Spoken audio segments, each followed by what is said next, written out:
agaragaza mu myitozo biravugwa yuko mwaba muri hafi gutandukana nawe bitewe no kutihanganira imyitwarire bivugwa ko atari myiza uze kugira umurongo tumenye situation yo muri Rayon Sport imeze ite. Hari kapiteni wa sezi ishize muri Kevin iryo kwegeranya amafaranga yo kugira ngo yishyurwe bigeze ese atangira imyitozo ryari n'abandi kugira ngo wenda kuri Rayon Sport azakine. Ubwo n'abakinnyi mvuga bari bahari, iyo ni session ya mbere. Session ya kabiri muraza kumfasha ku bakinnyi babiri.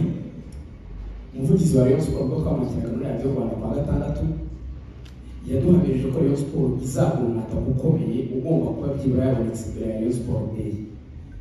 Muduhamirize niba koko mwaramaze gusimbura uwo ari we ku buryo abafana bari bakwizera ko umwataka azaba hari, cyane ko ina post bigaragara yuko mukeneye mu mboni zanjye.